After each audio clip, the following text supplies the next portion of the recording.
Only if you're ready. Are you ready? Okay, we're ready here. Okay, good morning, everyone. Bonjour à tous. I'd like to begin by recognizing that we are gathered here today on unceded Anishinaabe Algonquin territory. And the peoples of the Anishinaabe Algonquin Nation have lived on this territory for millennia. Their culture and presence have nurtured and continue to nurture this land. The City of Ottawa honors the peoples and land of the Anishinaabe Algonquin Nation. The City of Ottawa also honors all First Nations, Inuit, and Métis peoples and their valuable past and present contributions to the land. And I would, at this point, on behalf of everyone here assembled, welcome members of council, their staff, and members of the public and the media. Thank you for joining us for this technical briefing. Today, we will discuss O Train Lines 2 and 4 trial running, which is the Trillium line, which will be a major milestone of the project, as it will demonstrate that the system is ready for a public launch. The trial running program is designed to demonstrate that the train systems, maintenance, and operations personnel are prepared to operate the system under real-life conditions. Many lessons learned from stage 1 have been included in this phase of the project, as we will hear today. Stage 2 LRT will transform the way we move in our city, and it's long overdue. The new extensions will connect more residents to more communities, further east, west, and in particular, the south. Today, we will focus on the lines that will provide better connections to our southern communities, and in particular, Carleton University, who has borne, I think, significant challenges as a result of the O train coming offline. We'll also serve the airport, Little Italy, and more. This light rail project also comes with new and improved connectivity enhancements and active transportation options that will make cycling, walking, and taking transit an integrated choice for our residents. And I know all of us are excited to launch this system and see it in operation and serving the people of Ottawa. And before we're able to do, we need to ensure that the system is, of course, safe and reliable. Our transit team will ensure that through this critical trial phase process. Staff today are prepared to provide an overview of the trial running. And with us today from Transit Services, we have René Amilcar, General Manager, Michael Morgan, the Director of Rail Construction. And they will be available at the conclusion of their presentation to answer questions. And after their presentation, I will open the floor first to members of council and then members of council staff. And once we've concluded that, we'll have a session for the media. So with that, I will turn it over to the team to walk us through their presentation. I would like to give the floor now to René and Michael. They will proceed with the technical briefing. Thank you so much to the chair. Over the last few months, we have achieved many significant milestones and made important progress towards this point, but there is still critical work to be done. Before we get into the details, I want to make one thing clear. We have taken a different approach to the opening of lines 2 and 4 than in the first stage of LRT. The public inquiry report provided a number of recommendations. Then I have challenged my team to work collaboratively with all stakeholders to ensure that every recommendation is applied and executed. We also undertook a number of reviews and lessons learned reports about Line 1. We have worked to ensure that every single best practice from these reports is put in place. The public inquiry outlined several themes that needed to be addressed as part of the transition to the operation of the Stage 2 LRT extensions. Those themes included building better, more collaborative relationship with council and contractors, a commitment to transparency, a commitment to safety, and a commitment to service delivery. These themes have been applied to the Stage 2 project to date. They continue to be applied as we approach this next phase of trial running. We are ensuring that all operations meet the highest safety and service standards, We're being clear about how we will share information and transparent about the status of the project. And we are working collaboratively with all stakeholders. Throughout the course of today's presentation, you will hear the difference in our approach to getting this system ready for the public. Another action we began at the start of the Stage 2 project was prioritizing safety by engaging an independent safety auditor for all 3 extensions. This step ensures that we have expert oversight right from the design phase, guiding us through the safety certification processes. Let me share a few more specific examples of how we are applying lessons learned from Stage 1. We have been running 9 trains through the testing phase to mirror passenger service and crew reliability before trial running.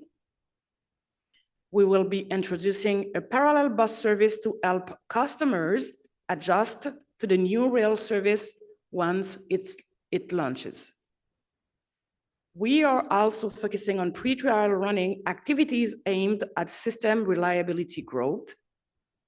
These activities allow us to identify and address any potential safety issues before we commence full operations, ensuring a safer experience for everyone.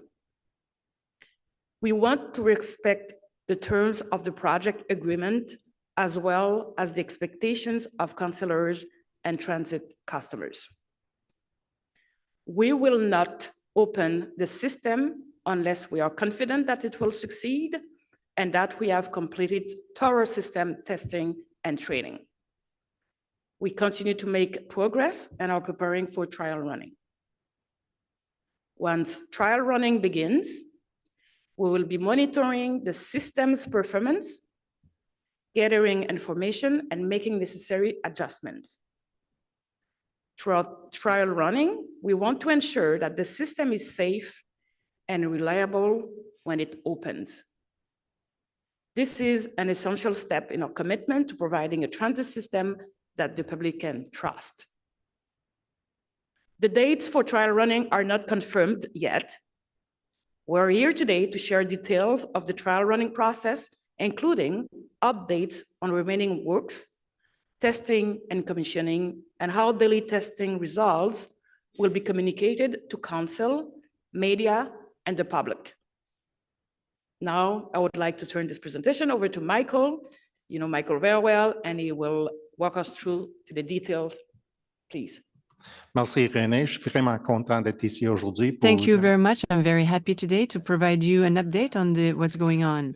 I'm going to take my time. Some of it, I've tried to introduce some photos to keep it a little bit lighter, but there's some heavy stuff in here, and so I will try to go slowly. If I see kind of glazed looks, I'll slow down and speed up, but there's time for questions at the end. Happy to answer all the questions you may have about the project, about trial running, about where we are with testing, training, the whole bit. So with that, we'll get started. So just the first photo, obviously Rideau River pedestrian bridge, very excited to get the bridge open, but I use this as an example of, something that does include some deferred works. And so later in the program, I will talk to you about deferred works. And so you don't notice it unless I point it out, but underneath the abutments of the bridge, there's a special stone facing that is required to be applied, which to meet the aesthetic requirements of Heritage Canada National Capital Commission.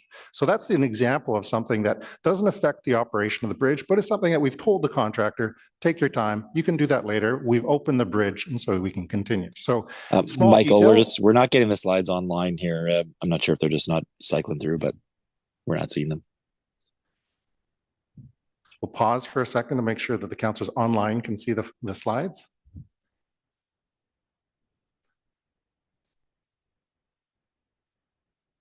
Councillor Menard is in that photo. If you could look very closely, so he was there. So maybe we can skip to the next slide while we get the YouTube or the Zoom thing going. But it was a great opening.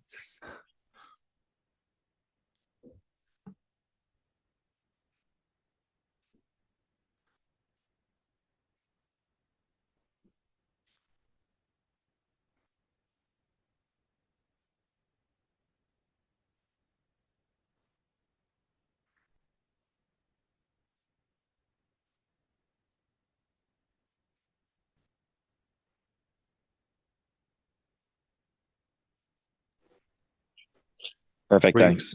Okay, very good. So we'll go to the next photo. Obviously, the airports, go back one, we'll go back to the airport station. So the airport station, the airport's been a very good partner for us on this project. Obviously, they built the concourse area that connects to the LRT station. So that was, I would say, a huge success. They were ready to go. They've been great. You see there the photos of the ticket vending machines and the fare gates. So fare gates, common solution across all of the LRT stations, now in place, working, ready to go. Obviously, there's some, the day before we turn it on, there's some final adjustments we make, but otherwise we're in very good shape with the airport and the trains. If you're at the airport, you will see the trains coming and going every day. If we go to the next slide, just a quick look at so Leitrim Station. So it just gives you a sense of where we are in terms of the overall, the finished product. You get a sense of the train, you get a sense of the early landscaping at the stations.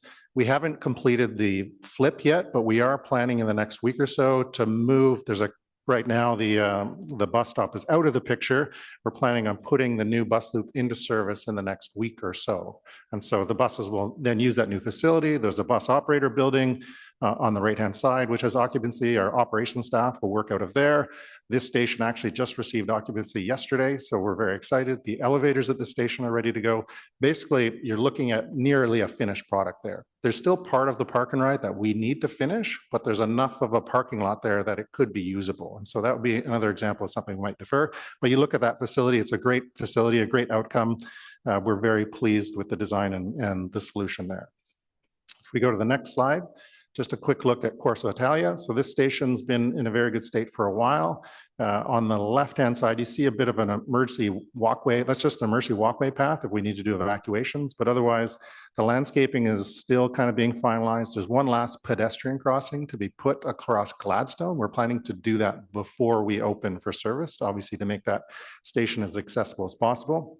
But again, in very good shape. The artwork is at this location. We will activate it very soon. And when we open, it's a very nice piece of artwork at this location.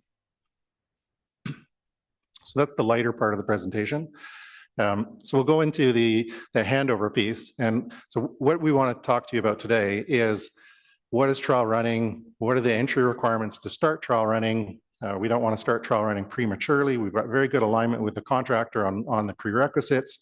Talk a little bit about where we are in process. Kind of trial running prerequisites leads to what does the testing commissioning look like? What's the status of stations? What are all those inputs? Give you a sense of that. Give you a sense of where we are with running and training, and then give you an update on here's what trial running looks like. Here's how we'll communicate it to you, and here's what we need to do before we open. So we go to the next slide. So long list here, 9 items that are embedded. These are straight, slightly modified, cleaner version, but this is straight from the contract. So these are the 9 requirements that we've had in the contract since day one, in which we've clarified the interpretation, and there's no kind of dispute there with the contractor on what it takes. So the first one is that the integrated system has been tested. We're done testing commissioning. We need to be done testing commissioning.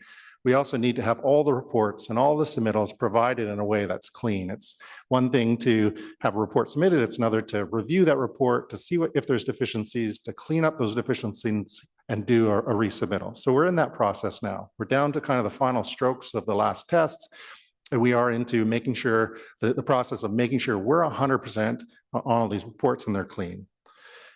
Second, the complete fleet is fully tested and ready for passenger service. So if you recall, we had 6 Alstom Lint vehicles to begin with. And so those were put into service in 2015. We still have those vehicles. They underwent a rehabilitation program. We added the new Siemens train control system to them. We swapped out the radio with a new P25 emergency radio. So those ones are good and they've been ready for a while. And then the other 7 Stadler vehicles were fully manufactured at the facility, the headquarters in Switzerland, and delivered to site. So we received them in plenty of time. So that was another success story for the project. But there's no outstanding modification program. It's not like the vehicles are still going through final assembly. We're still putting on the final bolts and brackets. Like they've been done for a while. And so we're really just focused on reliability of the systems. Number 3, the complete signal and train control system fully tested, ready for service. I'll talk about a couple of things that are still open that we're still working on, but we're in pretty good shape there. The other one, item 4, no outstanding defects affecting rail systems, track, signal, comms. When we drafted the project agreement in 2017 through 2019, it was really important for us to say, when we go into service, it needs to be clean. The stations need to be finished. We need to be ready to go. So we're good there. The next one, again, talking about the major defects, safety defects, or incomplete vehicle modification program. This is just, we can't have the maintainer working on a backlog of issues once we go into service. The contractors, capital construction contractors are eager to go home. They want to finish and go home. They want to get handed off to the maintainer. We can't leave the maintainer with a pile of work to be done. And so there's a big focus there to make sure that the maintainer, they could just focus on maintenance, on service, and not have to worry about defects and rectification, modification programs. Stations are substantially complete. We'll talk about that in a couple of slides. TNext is fully mobilized, fully trained, and ready to commence. So the maintainers there, ready to go, ready to maintain the stations, maintain the elevators, maintain the trains. TNext has submitted the maintenance verification validation matrix, which is a very complex way of saying they have all their documents and procedures in place and the training has been completed. And then the last one, city's fully mobilized, trained, ready to operate the system. So that's having our operators, our controllers. Big change in the current system is that we brought the control system for the Trillium Line in-house that used to be outsourced.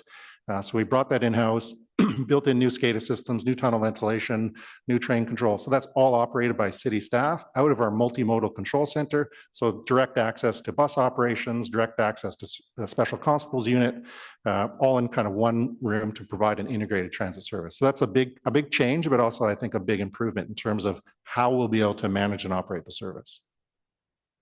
So go to the next slide, talk a little bit about, so that's the things that we need to start trial running and really to go into service. There is a list of things that kind of defects that we know and outstanding work that is not going to be done in time for trial running. There's a couple of intersections that still need traffic signalization to be activated. Those are absolutely required for service, but they're not required for trial running. So there's a couple of locations there. And then, I included some examples of some other things that we're trying to, again, be collaborative with the contractor and say, these don't need to be ready right at the start. Obviously, they're pushing to finish those as quickly as possible, but there are some things, the example I gave earlier was the final stone facing on the underside of the bridge, final landscaping, there's a turnout that needs to be replaced. So there are some things that we are tracking that will come a little bit later. They are still trying to get that all done this year. But in terms of substantial completion, in terms of trial running, they will be considered a minor deficiency. So I go to the next slide, just to spend a minute or two on what is testing and commissioning, because we use the term kind of very broadly, very generically all the time, and just we take for granted that everybody understands what that means.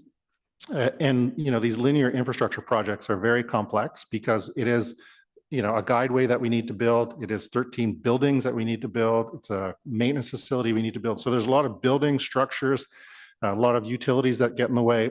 So building it is its own challenge, but it also has a number of systems that need to be tested. Obviously, the first one, bringing it all together as kind of an integrated solution, the train control system to ensure safety for the trains. Another change and improvement we made over the last system, adding in a more advanced train control system, the first of its kind on a federally regulated system. Fire life safety systems. We upgraded the tunnel ventilation systems in the tunnel, new fire safety systems at all the stations. All of those things, they all need to be tested. All of the vehicle systems, there was a series of regulatory changes that came out over the last few years in terms of what needs to be on the vehicle, how do you monitor movements of the vehicles. We need to be compliant with Transport Canada regulatory matters, and then just integrated with the rest of the system. So there's a lot of work there. All the communication systems, these are all things we didn't have in the 2015 service. We didn't have a whole series. We probably have 1,000 cameras on the system. We have several hundred emergency telephones. We have, a dedicated control system, all new things that all need to be tested and verified. Station operations, very good shape there. But again, just kind of a list of features. And then the last one, the maintenance facilities.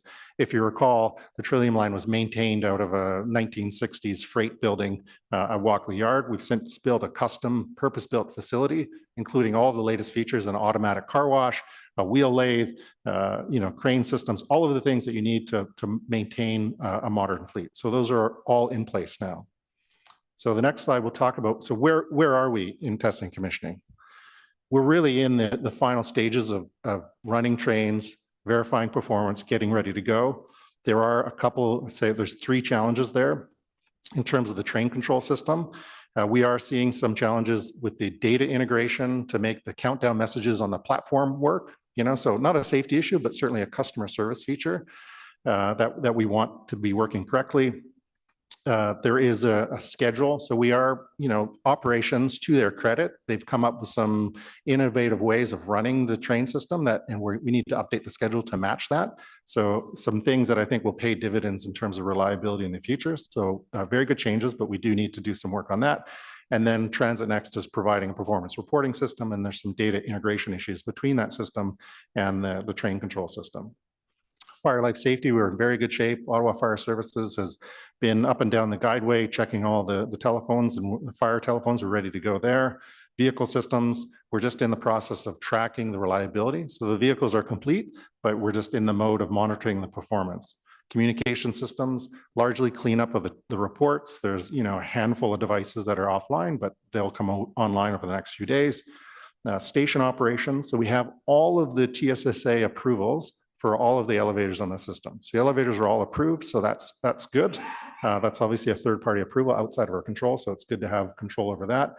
And then just last night, I understand another building occupancy permit came through, so we now have 8 out of the 13 building occupancy permits. We need all 13 to start trial running. That is absolutely a key for us. We need the majority of the things on this list to be done to start trial running.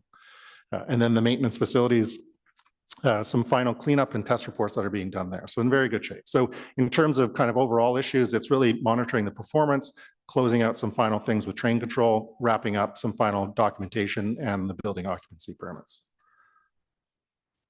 So the next slide, I just kind of reinforce what I just said, which is that the approvals for the elevators are now in place. There are no escalators on this system, so no concerns there.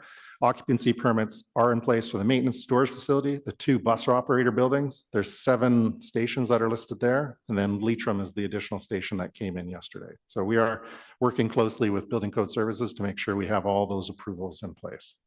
We can't put we can't put the public into the stations without that. In terms of the training, good progress. We're not done. There's a little bit more work to be done, but we are in a place where we have enough operators and controllers to be able to operate trial running.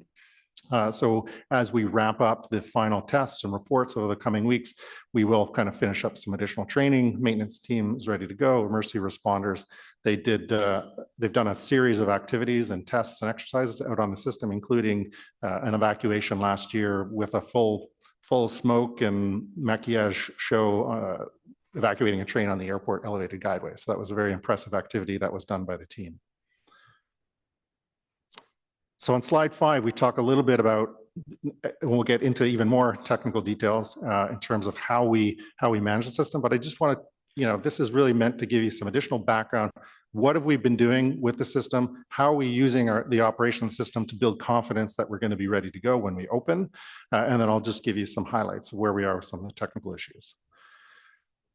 So on the next slide, one of the things I talked to Light Rail Subcommittee about and Transit Commission last in May, at the end of May, was the idea that we need to run the trains to match the full service level. And so we essentially got there on or about July 8th. It does a few things when you force the system onto the full schedule. I mean, one, it restricts the number of maintenance hours you have on the overnight period to maintain the trains. So the maintainer needs to demonstrate that they can consistently and reliably get the fleet into the maintenance shop overnight, do the inspections, do the refueling, do the sanding, cleaning, all of those things, and have the fleet turned around for the morning. So when you're only running, test trains for 10 hours a day, they have all the time in the world to do that. When you're on a 18-hour schedule, including an hour for launch and an hour for reduction, suddenly they only have 4 hours to do that. And so they need to demonstrate that they can do that work during the 4 hours.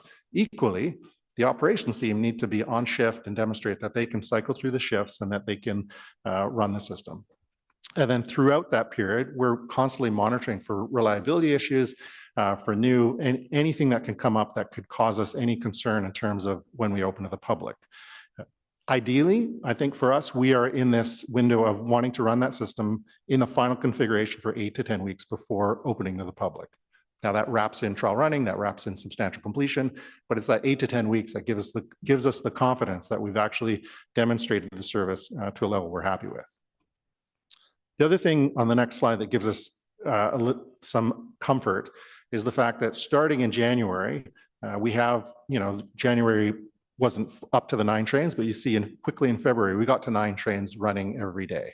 And that's running the peak service is important in terms of just demonstrating how the system operates, making sure that the fleet can become available. That was certainly one of the challenges on past projects, is not running the full fleet or the peak service for an extended period of time. In this case, we've basically run for the majority of this year at that peak service. So that gives us comfort. But that's only kind of one lens. The second lens is to, as I just mentioned on the prior slide, if you go to the next slide, please, is to run to the service schedule. And so earlier in the year, we weren't running the full 18 hours a day. And so just recently, we've since converted to the 18 hours a day to really kind of demonstrate that we can meet that service schedule. The orange line on this graph is the planned schedule hours. The little dip is for the Saturday, Sunday, but then you see the 18 hours a day during the week. You can kind of see where we were at the beginning of the year and where we are now. This reflects a buildup of number of operators who are trained, availability of controllers, availability of maintainers, and a reduction in the amount of construction work that's happening on the system. So we slowly build up. So just recently we got to the point where we're running that full schedule. Now we want to run that full schedule for 8 to 10 weeks and make sure nothing new arises during that period. We are also tracking all of the reliability issues to make sure that we're, getting to a point where the system will be reliable once it does open. Critically, like it did in 2015, the system relies on single track with passing sidings. And so the switches and the switch performance on the system are critical to making sure there are no delays. So we are still seeing a couple per week. We had a bit of a bump there, but we made some changes. We're close, but we really want to get that number to between 0 and 0. How about that? You normally get a switch failure like once every month or once every 3 months. Once or a couple of weeks is too many for us, and so we are trying to drive that down. On the system infrastructure, some ups and downs as we start to run the full 18 hours. You see kind of a bit of an uptick, but we have been able to identify some key issues that we can address, and the team is actively tackling those now. We're hoping to kind of resolve the majority of those before we go into service. There's a couple issues that I reported previously. There was one in train control issue early February that was resolved. We have an end of the line kind of bug that we're working through right now. So we are finding, some small things, and we're trying to react quickly to resolve them quickly. The more things we can find during this period, the better. That just means that we can eliminate those issues and they won't occur during service. The next slide, just to talk a little bit about the vehicles. The vehicles are getting there. There are a couple of challenges in terms of like the braking applications and some integration with the signal system. But the challenge with this slide is it doesn't really show the impact. So for example, this is just a dump of all the data. So if we're having 50, you may get say 20 events during a day, but some of them are resets, some of them are just kind of innocuous alarm messages. Now that we're running the full service schedule, we can start measuring, the impact of these to see if there's actually causing delays, because the count may be high, but it's really about delays to performance that we care about. And so starting next week, we'll be in a much better position to start tracking and measuring the impacts of those issues. And they should slowly resolve themselves as the maintainer gets to them. So that's kind of where we are with testing, with training, with reliability. So there's a number of things that we need to do. We're not ready to start trial running today. We will send a memo to council when we're starting. And so this next section, I just want to talk about trial running. What does it look like? So 21-day period. If you recall, previously we'd used a 12-day period. The 12-day period was 9 days of performance and 3 days of emergency exercises. In the updated model that we're using on our projects, it's 14 days to measure the performance and 7 days for the emergency exercises. And within the 14 days, it's really about achieving an average of 98.5% of on-time performance for the trains. Once we're at that point, it basically means the system is seamless, smooth, we're not catching any issues. The big focus will be to run the system for the 18 hours a day. The following morning, there'll be a debrief with the technical teams, including the independent certifier, the systems integration verifier, to check yesterday's results.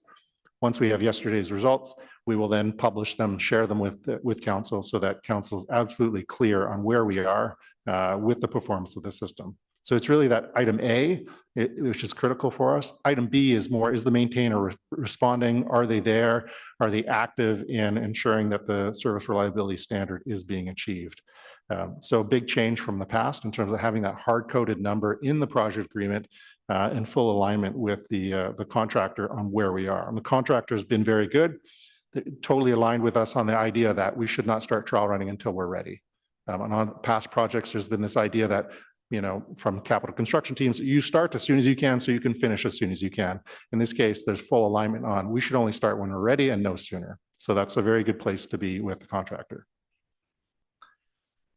The next slide, just carve out some, this is where I get into a little bit of the kind of more commercial areas. Holistically, trial running is meant to demonstrate that the entire system is ready to go, that between the operations team, the maintenance team, and the infrastructure, we can offer a reliable service. Equally, it is a contractual requirement for our contractor. And the contractor will be measured during that period, but the contractor is allowed to ask for relief for certain events. Practically, I'll give you an example. Michael Morgan is riding the train. He sees hears something he doesn't like. He says, "Stop everything, pause." I get off. I go and look at something, and I say, "Oh, my mistake. It's nothing. Keep going." If I actively interfere with trial running or cause them to stop for an hour during a day, the following day, if it turned out to be nothing, then they will get relief on that. So that would be a non-project co-cause. Something that the city does, something that a third party does, they will absolutely get relief for that number, and we will credit them the difference. And so in a given day, their target is 98.5. But if I interfered with the operation and caused that number to drop to 96, the following day, there would be a process where they would essentially be given credit for that 2%. And so, you know, it's meant to really kind of keep them clean on what they need to deliver, what they're responsible for. It gives them kind of credit or relief for anything that's caused by a third party, such as the city. You know, if there's a strike or a power outage, any of those things, that's really kind of an opportunity for them to ensure that they're kept whole on the calculation. Now, if it's something that's repetitive on the city side, there is a scenario where they could pass trial running. But the city would still say, well, there's something on the city side that we need additional time to work on. And so if it could be an operational issue, it could be a control issue, it could be a staffing issue, we might say, yes, the contractor, you've passed, but on our side, we're going to take the decision to run longer to kind of work out the bugs and whatever issue it is. Maybe it's a training issue and an operational issue. So there's two pieces there. Ideally, it's just we do it, we run trial running, there's no issues. Holistically, we achieve the 98.5 and we're ready to go. But equally, there is a scenario where, you know, we give them some relief for issues that are outside of their control. That's kind of a contractual lens that we apply to the trial running process. Go to item 6. So during the trial running period, Transit Next has a maintenance management performance reporting system called EMPERS. On a daily basis, they need to push out a report that basically shows the calculation, how they come up with the 98.5%. That's done jointly with the city and the independent certifier and the systems integration verifier to make sure the numbers are done correctly. That system is ready for reporting on normal situations. There is some final integration work to be done for them to generate those reports for failure modes or emergency scenarios or kind of single tracking issues. So we're still working on their plan B for how they would calculate that. They have some challenges there, but that's something that we can work through. They have a plan B, it's a bit onerous. Eventually they plan to automate the methodology for calculating the performance into their system. But for today, we're ready for what we need for trial running. So we're in good shape there, though there's still some work to be done by them on that solution. Page 6, so we just want to remind everyone that we are going to send out a daily memo Monday to Friday, not Saturday, Sunday, Monday to Friday, showing the results of trial running, just to be absolutely kind of clear where we are in process. We don't want to start, you know, if we have some bad days, we just want to tell you we had some bad days. We'll give you the reasons. If we have good days, we want you to know that we're having good days. So we want to be very clear about that. And so we have, the next slide, I won't get there yet, but we show you a memo of what we are proposing to share or plan to share. We will have Ricardo Rail, so a very large international consulting firm who is our systems integration verifier, who will be providing a third-party assessment of those calculations. And then at the end, once we're completed trial running, we'll get an assessment from Ricardo Rail, and we'll come back to Light Rail Subcommittee to provide kind of a debrief and answer any questions at that time about how it went and what we learned and what we need to improve on and what the next steps are. So slide 6 gives you just a very kind of simple, gives you a copy of the memo that we're planning to send to council during the weekdays. Obviously, it will be in French and English. This, I understand, only the English version is in the deck, but we'll give you a French and English version of that. What day is it? What day of trial running is it? What's the running score? Are there any issues? Has the service reliability been met? We're just trying to keep it simple. We're not trying to inundate you with too many details, but we will tell you the results, and we will tell you what the problems are. So we want to provide that every day so that there's absolute certainty. So at the end, when we come to you with a recommendation on timelines to open, you're fully armed, or Light Rail Subcommittee is fully armed and equipped with the information they need to make a decision. So trial running, once it's done, it doesn't finish the contract. The contractor doesn't achieve substantial completion just with trial running. There are some additional steps that need to be done. So we'll receive the system integration verifier's report on trial running. Transit Next will have to complete their final safety case. So trial running is an input to their safety case and the safety certification process. So there will be a little bit of time, talking days here, for them to do that activity. That safety case will be reviewed by our independent safety auditor, Center. So again, Center, an international consulting firm working in the rail sector. They've been with us since the start of the project, and so they will be taking a look at that. And then the next step is substantial completion. With those things done, we will be at a point where we'll ask TNX will submit a notice, and we expect the independent certifier to review their notice to see if they've met the conditions for substantial completion. Once they've met substantial completion, we will start paying them their maintenance payments. Once the maintenance payments are rolling, we will then go to the Canadian Transportation Agency, ask for a new certificate of fitness to be able to operate the system, and we will submit a change of notice in rail operations to Transport Canada and ask for an updated railway operating certificate to allow us to open. So we've been working with the CTA for about 7 years now on this project, and the same with Transport Canada. So they've been along with us the entire way. But that would be essentially give us the regulatory approvals as well as the contractual approvals to allow the public onto the system. From there, it's really just a decision point to say, when would we open? How would we open? What gives us confidence that we could open? And so we've been looking at it through these 3 bullet points as the lens of what gives us comfort and confidence that we can run, that we can open to the public. And really, it's the first that we've been running since January through July with 9 trains in service, that we've been running that peak service. The next is that we've been in the final service configuration for a period of at least 8 to 10 weeks. And then the third is that there are no new or emergent safety reliability issues that occur during the 8 to 10 weeks that would give us pause. We really need to be at a point where when we open to the public, everything's resolved, everything's in hand, there's no long list of mitigations, we're comfortable with opening, and we're comfortable that we can put the system into service. Assuming all those elements have been achieved, we will be in a position to advise on an opening date to the Light Rail Subcommittee. And then just finally, in terms of communications, starting today with the technical briefing, we are planning on providing council with some additional information, including a media kit, a dedicated webpage, the daily memo, which will come out to council, as well as some additional tools that our team is planning to provide. So that's the detailed summary of the trial running process and the handover process. I'll now hand it back to Renee to talk about next steps. Merci, Michael. C'est excitant, ça s'en vient, ça s'en vient. We are getting closer to completing the necessary steps before we begin the trial running phase. As Michael mentioned, the number of station occupancy permits continues to grow. Progress on finishing works at stations and in the guideway is good, and testing of the system is seeing improvements each day. As we close out the prerequisite for trial running and grow reliability of the system, we get closer to starting trial running. We will advise you through a memo of the specific start date of trial running.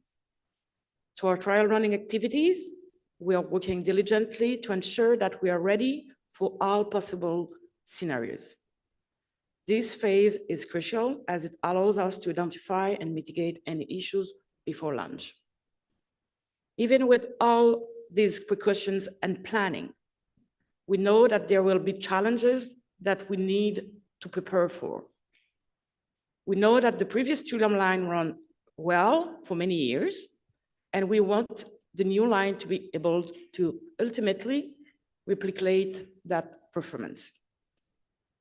We have made improvements to help the resiliency of the line, for instance, by removing the crossing of the via tracks and double platforms at the end of the line. However, much of the system still includes single track sections with passing tracks. This means the performance of the system will rely heavily on the reliability of the switches at the single track segments and the reliability of the trains. It is important to confirm these elements before we start service. This performance will be confirmed for the trial running period. When trial running is complete, we begin taking steps towards substantial completion. This is achieved once all the infrastructure elements have been completed, including regulatory approvals, safety and security certifications, and the successful completion of trial running. Substantial completion is a critical step that we cannot neglect. We need to ensure that there is adequate time to ensure all the required requirements are met successfully. An independent certifier will then certify that the contract requirements outlined in the project agreement have been met. The independent certifier is a third party that will work with the city and Transit Next to ensure all requirements are met and any deficiencies are captured. Next slide, please. Once all of the contractual completion requirements, safety approvals, and regulatory approvals are achieved, the City of Ottawa will be in a position to open Line 2 and Line 4 for service. It is at that time, at that point, we will provide the opening date at the Light Rail Subcommittee. Today, we cannot provide a date for completing the process that Michael and I outlined in this presentation. We need to ensure that our focus remains on the successful achievement of each remaining milestone, rather than attempting to meet a forecast date. This too is a lesson learned from the earlier stage of LRT. By focusing on successfully meeting these milestones, we will achieve our primary goal to provide transit customers with a system that they can be confident to ride each day. While we have focused on the remaining requirements to open Lines 2 and 4, I also want to say a little about how the rest of the transit system will adjust once the opening occurs. When Line 2 and 4 opens to customers, parallel bus service will be offered for a period of time to allow for smooth transition, ensuring customers can adjust to the new routes and schedules. The launch of the new Ways to Bus network is planned to follow shortly after the opening of train Lines 2 and 4, connecting that part of the city by rail and opening up new convenient connections across the city. Residents and customers will be kept informed in advance of any changes to service. Today, we have shared details of the trial running process, including remaining works required, testing and commissioning progress, and how we will communicate daily testing results to Council. This is an exciting time for OC Transpo as we get ready to expand our service to more communities in our city. Our focus is now on ensuring the safety and reliability of the system. We are now open to questions. Great. Thank you very much to the team. We'll now go to councillors' questions. I'm going to go this time in reverse order of ward. Start with Ward 24. If the councillor for Ward 24 is here or online, it's Councillor Lowe. He's not here. Okay, 23. Okay, 22. 22 is me, and I'm going to ask just a question on. Sounds like obviously it's a very comprehensive program, and some might say, well, we're going to be summer ready. How do we know we'll be winter ready for the system? Because this turnover testing is happening during the summer months, which sees its own share of variable weather. But how do we know through this that we'll be winter ready? So we did have a good opportunity to test the trains this year to verify that all the track infrastructure, all the switches were in place. We're able to run kind of end to end on the line this year and verify that the switch heaters in place were working. We have made some changes to ensure that they're working perfectly. We saw they were running a little bit too much, so we're a little over ambitious in running those switch heaters, and so we found a way to dial them back. And then separately, the trains, certainly the first 6 trains, we ran them in winter for a number of years, and so we're quite comfortable with them. The Stadler trains, they arrived about 3 years ago, so we've been running them through the winter period without any major issues. So at this point, certainly there's effort that the maintainer will need to do to ensure that they're fully equipped and ready to go, but we've had a lot of experience with winter and these vehicles so far. And I think we learned from the first experience that we would be going back to Transit Commission with a briefing on how the system is going to be winter ready. So can we expect that we would have a briefing perhaps at the Transit Commission, that we would go over how the system will be winter ready? Sure, this is something that we can do, absolutely, Chair. Thank you. That's all for me. Ward 21. Ward 20. Ward 19. Ward 18. 18? Yeah, sure. The microphone's coming to you right now. What? You got the mic. Okay, one question? Yeah, sure. No. Yeah, you can. I did 2 questions, so you can. Okay, have 2. so, because we're Okay. gonna get to 16 soon. We'll and get to people's He's got questions, okay? 24, so I just want to make sure that we are consistent. Do we, 3 each, maybe? Sure. Okay. Okay, If it's not answered, we'll come back to you. Okay. okay, perfect. Okay. So I have a question. It was great to see all the different components that have been tested and hear all about that. One thing that I didn't hear any discussion about is, has there been any testing on station layout? And that was something I can tell you as a person that who was there on the first day that we got to Herdman, and the design of the station did not work because we came out and where we were supposed to walk was where all the bus stops were. So it filled up, we were all walking in the road. So then you had to make amendments and build the sidewalk back.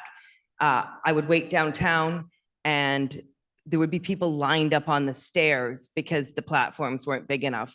And I didn't hear any discussion at all about how those considerations have been looked at in terms of volume, station layout. And there's also accessibility considerations to be concerned that we're not, have to be considered as well. So we've been working Pat Scrimger, I believe, is here, who may be able to kind of provide some input as well. But we certainly, from day one, a number of the stations replicate the existing kind of configuration that was kind of proven over 20 years. And so that, that was in place. We also, work closely with our partners in service planning. There was accessibility consultants involved throughout to make sure that we're looking at that all the time. The stations are sized to the expected ridership on the line. And so there's a piece there that we'll need to monitor closely. So there's been a lot that's gone into it. Certainly all the lessons from Herdman and the bus loops and the integration of bus loops have been fed into the major areas, Leitrim, Bowesville, Limebank. So obviously with all the lessons learned from stage 1. I don't know, Pat, is there anything you want to add to that? Thanks, Michael. I think the only other thing is that before we open to customers, we will be doing what we call a dress rehearsal, where we bring a lot of invited people in and try to stress the different elements, put hundreds of people in, where up till now it's just been the builders and the verifiers working through. Just we'll do that in the short number of days before we open. Okay, thanks. Yeah, I think that was probably something unexpected, those challenges in the first few days.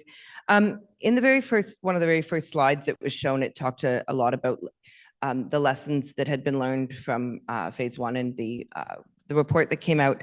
And one of the items that I noticed was that, you know, making sure that everything was at substantial completion. And if I remember correctly, those sort of issue logs or logging of those issues didn't become public on all of the open issues until the reports were released as part of the inquiry. Will council members have access to that information before the launch? So there were a series of mitigations that were in place. At this point, we don't have a long list of mitigations. The list of deferred works and open items is what I've shown you today. We're absolutely going to show you any issues that arise during trial running. And at the next briefing, we can absolutely provide an update on here's the open works, here's the remaining works, here's any kind of special considerations we've applied. But as much as possible, we're trying to avoid having any special operational maneuvers or special operational treatments. Right now, this plan B for having to calculate the performance reports during service, that's kind of like our first one that we're trying to get fixed before we go into service. But otherwise, absolutely, we can provide that all ahead of time. Okay, thank you. And then I'll make my third one, the question. When there was a shutdown, I think it was last summer, there's a lot of questions about, you know, how are we going to compensate riders? And the answer was always, we'll look at that when line 2, line 4 opens. Is there any thought to a free period or anything as a result of those discussions that we had last year? Thank you for the question. Yes, we'll come with some recommendations when we will be ready to open the system. So for now, we are still thinking about scenario, but we will come back. This is something that we have on our radar. Okay, thanks. Okay, thank you. We can come back to you if you have other questions at the end. DSET. Yes, thank you very much, Chair. Thanks for the presentation to staff. I'm doing the math in my head here and just seeing the presentation, and I'm always seized with Carleton issues just because there's so many students that are trying to get to and from campus, and of course they've had the line shut down for some time now, and it's such a critical piece of infrastructure for that campus. I was there on campus when the first O train opened, and it was great, you know. But I think people are missing that connection now. And every time I talk to either the president or other staff at Carleton, they're constantly raising this with me. So just on the timeline, what can I tell Carleton students and staff about timeline for the fall? It looks like we had initially said we'd be ready for early September, I think was our absolute deadline. It looks like that's being pushed back a bit now. And so what is it that I can communicate to them around timeline for having something up and running for those students that are, you know, critical to get access there and all through the South End? Thank you for the question. The reason why we don't want to provide any dates, we don't want to work under pressure and unfortunately give up our good work that we have done so far. But we have this concern. We know that that could be so helpful for Carleton students, but we will continue to work on our scenario that we just presented. Hopefully, if everything's go well, we just showed a scenario where we need 8 to 10 weeks, and we are, I would say, at the beginning of those 8 to 10 weeks. Hopefully, if everything's okay, after 10 weeks, we should be able to have a good news to announce. But today, I won't provide any date for this reason. Yeah, and I understand we can't provide dates, and I get that portion of both operational and strategy. But there's certainly some rough timelines I think would be helpful. We did provide a rough timeline previously, and it looks like we're going to miss that rough timeline, and that's why I was asking. So yeah, it'd be helpful for me anyway in those conversations to make sure that students, parents, academic staff, and administration at Carleton are fully aware of this. The new pedestrian bridge is great. I want to thank staff for getting that open, and really happy to have participated in its the unveiling with Councillor Brockington and other councillors that were there. One other follow-up question, just around the trial running period and then afterwards. So are we experiencing any concerns or issues now that could affect trial running? I guess we're into testing and commissioning at the moment. Is there anything in there that is a concern for staff that should be brought to councillors' attention prior to us getting into trial running? What are we looking for if there is anything that's been come up in the initial testing phase? Thank you for the question. I think that the 3 slides that I showed on reliability issues, like we are looking for week over week to have no switch issues. We are looking for a slight improvement in the vehicle reliability and some integration with the signal system. So there's a couple of points that we noted in the slides just in respect to reliability that we still want to clean up before we start trial running. So I would say those are the flags at this point. If there's anything else that comes up, we should know in the coming week or so. If there's any kind of new issues that arise, we are planning to load a new schedule and do some adjustments over the weekend. So next week, if anything new arises, we could advise, but right now it's about switch performance, vehicle, and signal system reliability. We need to clean those up a little bit before we start. Okay, thank you, Chair. Thank you. Thank you. Cartier says. Thanks, Chair. I just wanted to thank staff first for a very detailed outline of the remaining steps. Your presentations are always good, but today you went into some significant detail, and I thank you for that. I just want to clarify the 8 to 10 weeks cover training, testing, and trial running. Those are the top 3 matters that make up the 8 to 10 weeks. And so if we have top performance for all of those categories, that takes us into October, and at that point you will probably be ready to open. Is that a fair timeline? Thank you for the question. So the 8 to 10 weeks, we are there now, and that includes the certification as well. So that means during that period, we could be able to open the system if everything's okay. Okay, very good. There are many secondary issues outstanding in my ward that don't impact when the line opens. That's been difficult to get some status updates on. I'll just list them and then maybe staff can come back. But I just want to reiterate that the challenge for me as a local councillor in replying to public inquiries is not to have really any firm information on when outstanding matters are going to be taken care of. So the quality of Hunt Club Road, for example, the city has been attempting to pave Hunt Club under the O train line going east for 3 years now. It's in terrible shape. At the last meeting, I was told it would be deferred to autumn, and then 2 days later, the public are being told it's next year. The Sawmill Creek multi-use pathway that connects with South Key Station, finally, with much work from my office, got it reopened, but it's not accessible for people who live nearby in wheelchairs. That remains outstanding. The Walkley Road MUP that has been closed for years. There are no timelines on it reopening. Many people use this as a shortcut. Again, trying to work with staff to get information on this has been challenging. At Walkley Station, I believe Walkley Station is the closest station to residential along the entire Trillium line. And we have ongoing issues with the decibels from the arriving and departing trains. Michael Morgan is committed to looking at that, what's feasible under regulation. But again, timelines look like they're months away, and 18 hours a day of testing, people are having concerns with sleep and the impacts that that's having on them. And finally, there's green space along the Via Rail intersection, between the Via Rail intersection and the transit way, where a significant amount of green space was removed for staging, for construction staging.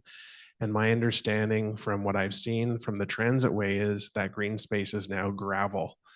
And I'm very concerned that the area is not going to be remediated to its natural site. I don't want a gravel hill. I don't want gravel field. I'd like to see green space and trees replanted. So again, none of these issues impact the opening of the line, but are outstanding issues in my ward in particular that we need to have some definitive dates. I believe in deadlines and targets. I think they're very important.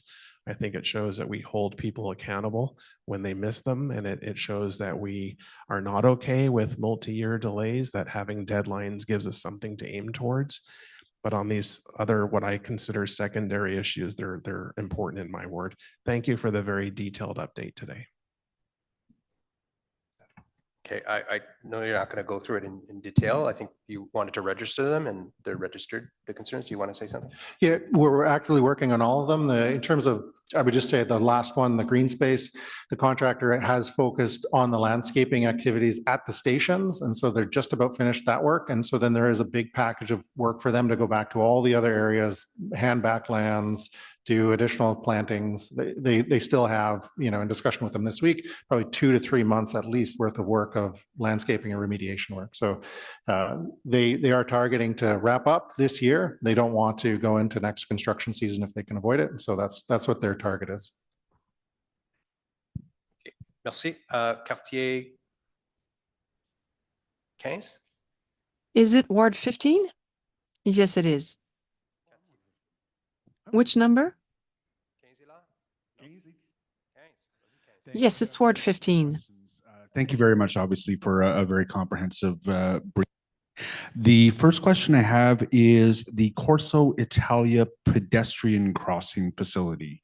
I'm assuming that's one of the deferred works that won't be completed until we're into revenue service. And do you have any timing on that? That one's on our priority list to have before we open to the public. Pardon me? That one is absolutely a priority to have complete and open before we open the Trillium line to the public. Okay. Okay, that gives me an idea of the timing then. The second question I have, it has taken us a few years, but we are at a good place in terms of addressing disabled trains on the Confederation Line 1 service. How ready are we to deal quickly and effectively with disabled trains on Trillium? Thank you for the question. So first, this is why we want to be able to run trains a lot so we can deal with those kind of things. And we have as well those simulations that we will, the last 7 days, we will push the system to be able to see, okay, if we have a problem, how can we deal with this problem? How long that will take? And Michael and I, we said a lot that the switches are very important because of the single track. So this is something that we need to be able to quickly resolve those problems so we can continue the service. So switches and other failures, great dealing with the reliability on those, but trains will become disabled. And it doesn't sound like we have a ton of exercises, real world exercises in removing those trains off the track and getting things flowing again. So that's something we're going to be keeping a close watch on, obviously. So just on, we do have obviously for the 6 Alstom Link trains, very good kind of history with those vehicles, getting them off. The way the engine is structured and mechanically allows you to kind of turn off an engine and still get back, freewheel the other axles, get it back. We have done a towing test with the vehicles. Again, you can, the Stadler vehicles have 4 engines. And so if one of the engines or 2 of the engines or 3 of the engines fails, you can still get back on one engine. So there have been tests. There has been a towing test. But it is a diesel system, no catenary, so that the types of recoveries that we saw on the Confederation line don't exist on the Trillium line because it's a diesel vehicle. And, the team does have some experience with that. So that's not a particular issue that I'm concerned with. To Madam Alencar's point, more concerned about the switches and the switch performance. Okay, that's some great nuance. Thank you very much for that. Because it's taken us a long time to get to the point where on line 1 the disabled trains are dealt with, but we are there finally. And then finally on slide 14, with respect to the 8 to 10 week period, there was a qualifier. Ideally, we would have 8 to 10 weeks. Are you going to take advantage of a full 8 to 10 weeks of testing and commissioning? At this point, it's kind of minimum 8 weeks, ideally 8 to 10 weeks, but we're going to use the full period before we go into service. So that ideally is intended to indicate that it may be longer, not shorter. If we run into an issue in week 9, it will be longer. Fantastic. Thank you very much. Thanks for a great briefing. Thank you. Merci. Quartier 14. Quartier 13. Ward number 13 now. Ward 12, any questions? Ward 11. Ward 10. Yeah, thank Ward you. I do have a 9. question. I do have a question. Can you hear me? So this. You're 10? Oh, yeah. Okay, thank you. Perfect. Great. I just want to thank staff again for the presentation and echo the comments from my colleagues around the timeline and the importance of being able to communicate that, as well as some of the ancillary works around LRT, in particular, the resurfacing of Hunt Club Road under the bridge. But my interest is also in communication and how we communicate this update to the public in practical terms. Will there be any comms products provided to members of council as to how we can best communicate this update for newsletters, etc.? Yes, we have Amanda here who can detail for you. Thank you for the question. Yes, we will be providing a kit to counselors so that they can share information with their communities. We will also be providing information on OC Transpo's website. The daily updates that Michael referenced will be provided on our website, as well as some background information that provides a bit of an explainer so that members of the public can understand the information that's being provided. We'll also be providing updates via, as I said, our website, but also on social media. So there will be a breadth of information available for the public and for counselors during the trial running period. Great, thank you for that. And then I noted that there was an LRT subcommittee meeting at the end of August. Is the intent at that meeting to provide sort of an update as to where we stand in that 8 to 10 week timeline? Thank you for the question. Indeed, if we are ready. Otherwise, we'll work with the chair to have another date. Sorry, so just to clarify, if you're, like, I would suspect that regardless of whether you're at the end of the 8 to 10 week, you would know at the end of August where you stand in that 8 to 10 week timeline. So are you suggesting that you might reschedule the meeting so that you're at the end of that 8 to 10 week timeline, or go ahead with the meeting and just tell us you're maybe 6 or 7 weeks into that timeline? I think either way, we'll have the meeting on August 29th just to give an update. If we're days away from a more, say, positive announcement, we might ask for it to be rescheduled, but I think you can plan on August 29th to get an update on our progress. Great, thank you. That's it for me. Thanks for the presentation.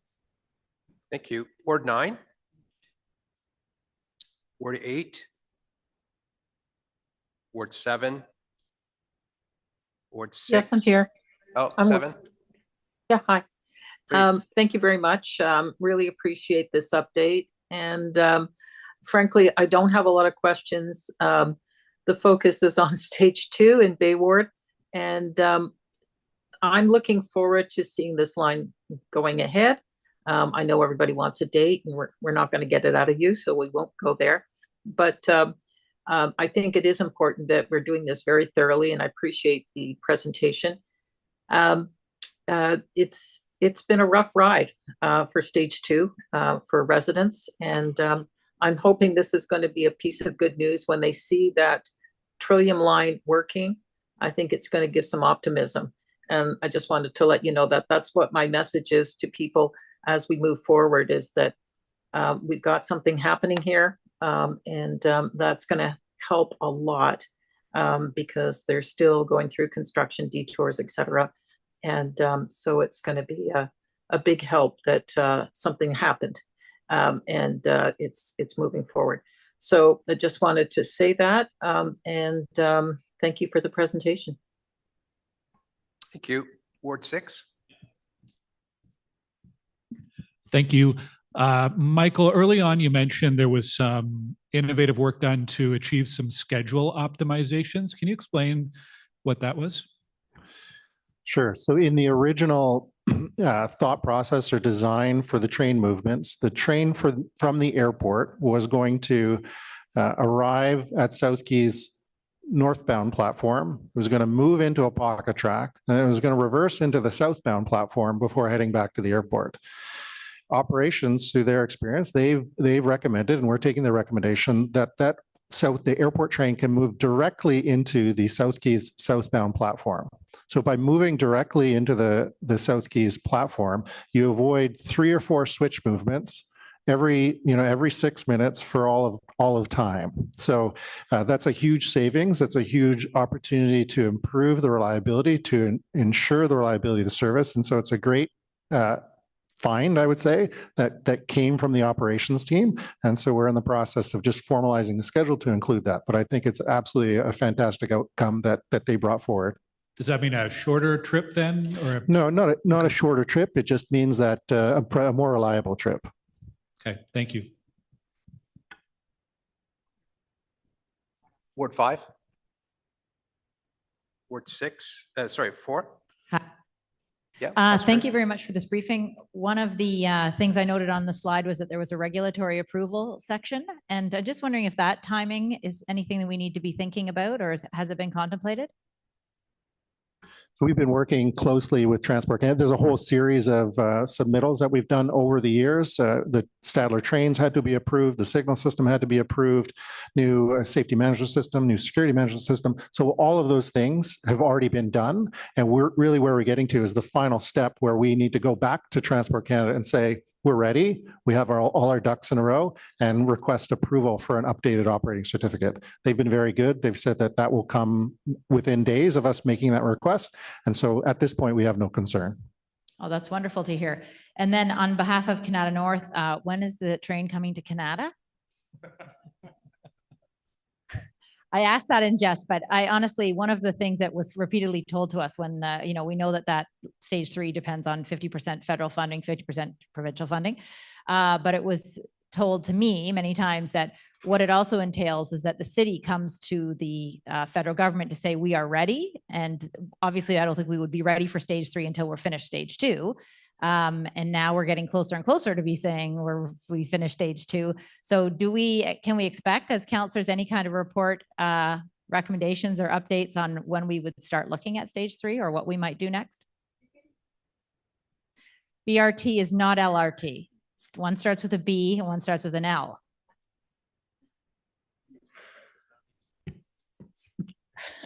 It will be a council decision.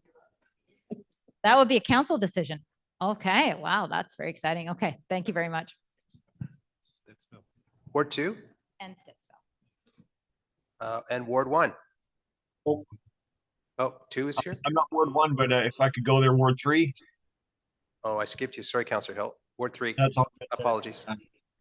No problem at all. This is really a follow-on from my colleague just prior to me. I just want to confirm the regulatory authority for this test criteria that TNEX will be adjudicating. Is it set by the Transportation Safety Board, or is it set by OC Transpo or a contractor, or where is the actual detailed and prescriptive engineering technical specifications that need to be adhered to? Where are those coming from? So in terms of trial running and the majority of what I presented today, that's all coming from the contract and the commercial arrangement that we have with the contractor. There is an obligation in parallel concurrently with the contract to meet all the Transport Canada regulations for operating a passenger rail line, as well as certain CTA regulations as well. So there's kind of 2 regulatory authorities.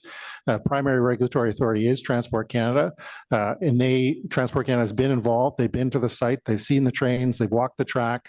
And they will be the ones who are doing the kind of inspections, and we will be providing our annual report back to Transport Canada as the authority.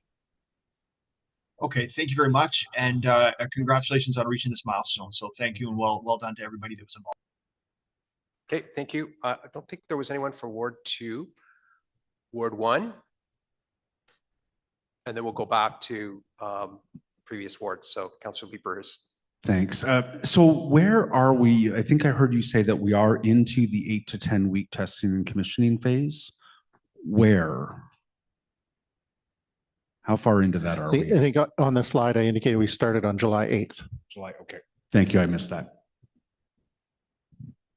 Okay, anyone else? Councillor Carr? I have two tiny questions. The first one, when we're going to be running parallel service when we launch, are we going to be pulling buses off of the routes to be able to do that? Thank you for the question. So actually we have what we call the R2, which is which are buses who are replacing the Trillium line. So if we run the Trillium line without implementing the route review, we have already set extra time so those buses can go to Lime Bank, because now today we don't have this station, right? So people can either take the R2, those buses, actual buses, or they can take the Trillium line. When we will implement the route review, we will, just to make sure that everything will be okay, we will continue to run buses. Those will be new extra buses, I would say, because with the new ways to bus, we won't need the R2 anymore. However, we want to run parallel service. So customers could, again, either take those buses for a period of time or the Trillium line. At the end, for sure, we'll have only the new ways to bus, which will include the Trillium line for sure. Okay, so we're not anticipating pulling off local routes or shortening those during, okay. And I have one last question, but it might be a bit too, I don't know, philosophical. I don't know, that's not even the right word, but you know, all over Canada, you know, transit seems to, the take-up seems to be different city by city, right? Like Calgary is like exceeding their volumes. Vancouver is ahead, but they're saying that's because of growth in people. And then I look at a city like Edmonton, which is a government town, just like us. They've just had to hike their fares. They can't get their ridership back to on the LRT. They're higher on buses, which seems to be what we are too, right? Like pre-pandemic, we're going higher on buses than we are in the LRT.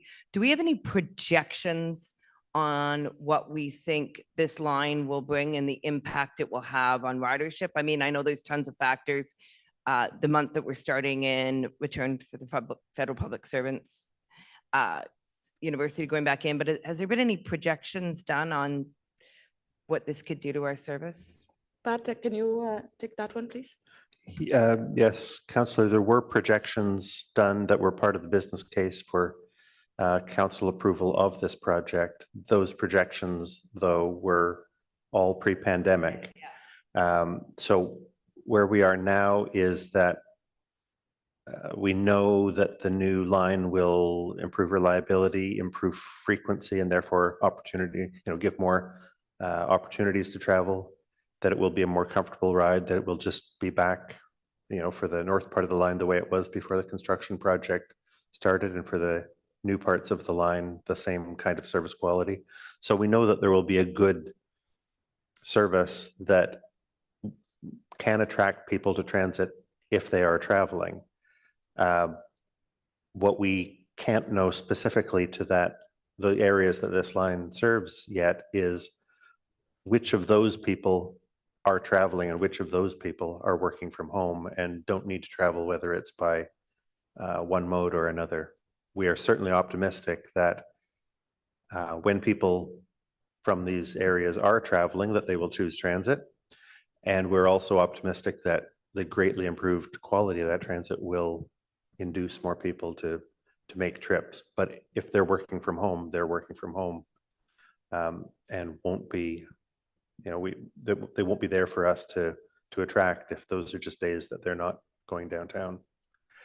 For Carleton University specifically, though, the biggest point on the line, This makes a huge improvement. And we expect that once the line is back, people who are attending Carleton will start to make decisions about when to travel and where to live that are consistent with that line being in place. Okay, thanks very much. Appreciate it. And I'm actually really excited about the airport connection because I don't live very far from the airport and the amount a taxi costs is crazy. My last question is like maybe one I shouldn't even say publicly, but when do the counselors get to go? Do we get to go on the train like before the pilot starts or after? I just don't want to be away.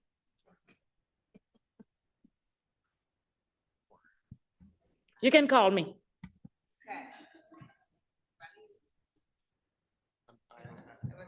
Okay, any other counselors on the line or present? Online? Any counselors? I'll just ask a question if there are no others.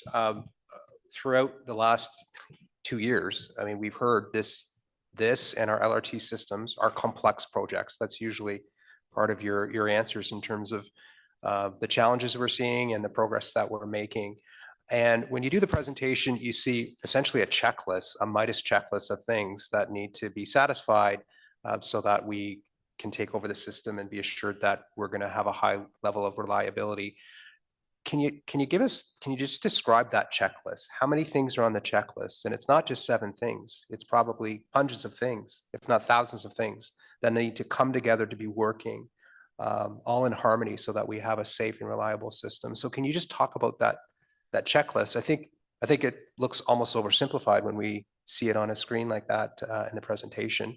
But I imagine, as we've heard again and again, it's complex. And so what does that checklist look like in terms of the number of pieces that need to come together for safety and reliability?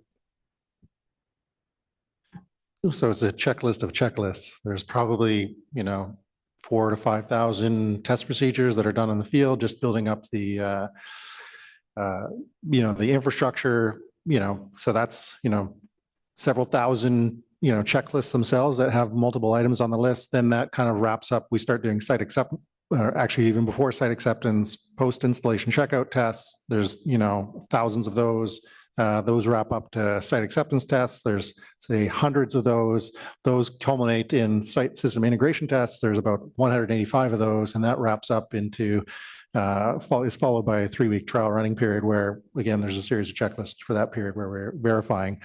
We're monitoring all of that as part of a rail activation management plan to check that fare gates and telephones and journey, planners and websites and all of those things are all done. It's hundreds, if not thousands of pieces of work that come together at the end to deliver a system. So we try to provide and, communicate in a fashion that's, manageable. And so it simplifies it sometimes, maybe oversimplifies it, understates the amount of effort, but certainly it's been a long journey to get to this point, and the team's very excited that we're at the end. And I think people are going to be very excited when they get on those new trains. The new trains are just fantastic. Good, thank you for that extra context. Now I'll turn it over to Office of Councillors who may be present or online if they have some questions on behalf of their councillors.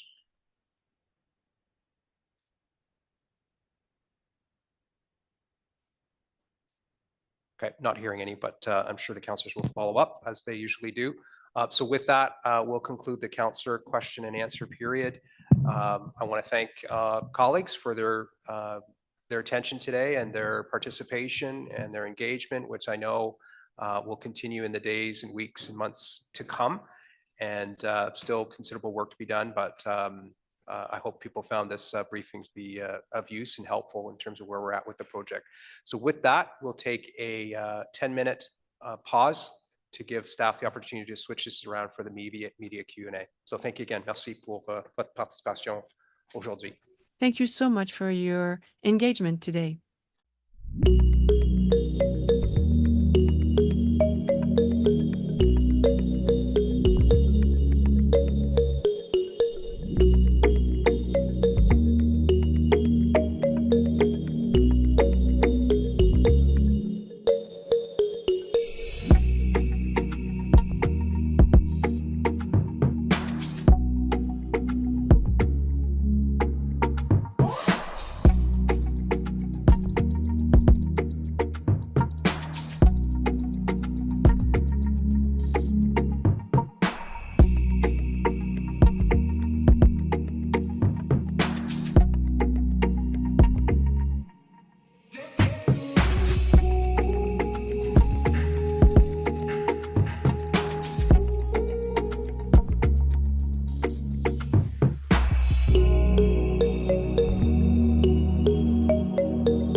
Welcome back, everyone. My name is Kendra Titley, and I will be your moderator today. Je serai votre modératrice aujourd'hui. I will now invite each agency to ask their questions in alphabetical order. You may ask one question with a follow-up. Nous allons maintenant répondre aux questions des médias qui pourront poser une question et une question de suivi. We'll now start with Elise Skura at CBC Ottawa. Alice Skura, CBC Ottawa. Thank you very much for the update today and for accepting our questions. So my first question is just about the switches. Since I understand that that is fairly significant, given that we're going to have single track here. So if you could just give people an understanding, how important is it to get the switches issue right? And kind of what would be the consequences if we were to have switch issues if we opened prematurely? So on a normal double track network, the trains will run end to end, and they will only really need the switches to switch tracks at the end of the line. And so on a given trip, you're requiring essentially four movements to get the train in place, and sometimes only two, depending on the configuration. So you can have a big system and move a lot of trains and require very few switch movements. On the Trillium line, we have a series of double track. We go to single track, back to double track. So all along the alignment, north to south, we have switches that need to basically perform flawlessly. So for example, there's a switch in the north close to Beach Street, which controls the double track section, essentially Corso Italia and Bayview. If that switch fails, we won't be able to provide service to those two stations. So that particular switch needs to work every time. Now, once you get to Bayview, there's more switches, there's a little bit more flexibility, but in that instance, you would lose service to that segment of the line. Now, we've tried to mitigate that by putting in, there's some technologies that we put in place by monitoring, by kind of making sure that they're working correctly. In the south, we put in as much double track as possible. So if you go Leitrim all the way to Linebank, it's all double track. So we eliminate the issue in that section. But certainly in the north, there's a transition where it's going double track, single track. And at each of those locations, that's a potential failure mode that can cause us to have to bring buses and or at least lose time to fix the switch issue. Thank you very much for that. I also noted that you had mentioned in the presentation that there was no dispute with the contractor on, I guess, the prerequisites within the contract before you get to trial running. I just wanted to confirm, since with line one, there had been so many issues about the idea of moving the goalposts. Have there been any discussions about disputes on the trial running requirements and on the essential requirements in the contract for how to run the service once it's opened? So we met with the contractor this morning at 8 o'clock in the morning. We have a check-in every week. And, again, they were very good. They said, we don't want to start trial running before we're ready. And we've had very good discussions with them. Collaboration has been an absolute priority with that organization, Transit Next, over the last several years. So we're in a very good space with them. There's no conflict about what it looks like to open. What does success look like? It's been a very good situation, and I think we're going into it, with a clean slate, with an open mind, trying to for the best outcome for the public. Awesome. So basically, just to clarify, so everyone's on the same track. Everyone is on board with how everything's going to look as it was in the contract when everything gets set. Yes, absolutely. Thank you so much. Thank you. We'll now go to Arthur White-Crummey at CBC Radio. Hi. So it sounds like you've already been running the trains now for 18 hours a day for some time now. So I just wanted to get a sense to explain to people what actually changes now. How is trial running different from what you've already been doing over the last days and weeks? So trial running, it should be the same. Should just be more running of 18 hours a day. The difference being that we start measuring the system, we start reporting on the system. But we're practicing now. This is the final step. This is the first time we've really pushed the maintainer to turn the vehicles around in that short window. So they need some time. We're giving them some time to say, get ready. It's not a theoretical thing. It's a really it's about muscle memory. It's about practicing. It's about optimizing. So that's what we're doing now. We're going to start measuring really seriously starting next week, and then use that to inform when we actually start trial running. So the difference between today and trial running is the measuring, but we are acknowledging that today we're in a learning and growth period where we're giving people an opportunity to really get ready for trial running. Oui. Okay. La seule différence entre comme The aujourd'hui. only difference between the trial and what we're going today is that we're going to be measuring some parameters. Today, every single team is able to practice, the maintenance team, the operational team. So when it's going to be fully working, it's going to work properly. You also talked about the checklist of checklists that you're dealing with and that it contains thousands of items. I just wanted to get a sense of how far you are through that checklist so far. Like how many have you already checked off and how many are still remain to be done? I get this is going to be a somewhat anecdotal answer. Well, I mean, we're at the end, right? And so at the end it really wraps up in the system integration tests. I think it's 185, we're down to like 13 that need to be cleaned up. There's another 40 or so that are kind of in that final cycle of cleanup. So we're down to the final list. I was talking to the chair earlier about, just if you look at the schedule, there's tens of thousands, there's maybe 15,000 line items in a schedule for one of these projects. And so we're at the end, we're down to, 50 line items, out of that list. And so it's, we're getting to the end of it now. Thank you. We'll now go to Natalie Van Roy at CTV Ottawa. Hi, thank you for the presentation. To be clear, there's no chance that the train will open for the start of the school year following Labor Day weekend, correct?